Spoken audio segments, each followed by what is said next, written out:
Mana makako bodom ko'chatlarining orasidamiz. Ya'ni 1 gektarga yaqin makako bodom ko'chatlari ekilgan. Yong'oq plantatsiyani o'rtasida, ya'ni bu bodom ko'chatini Xallarol tumanini o'sha iqlimlashtirish, ya'ni moslashtirish maqsadida ekilgan. Ana bu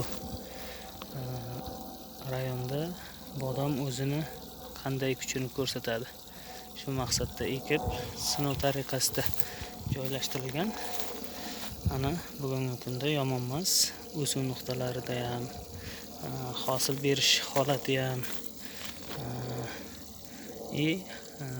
kasallik, zarar kunandalarga, erta bahorgi gullaganda sovuqqa bardoshliligi har jihatdan kuzatuv olib borilyapti.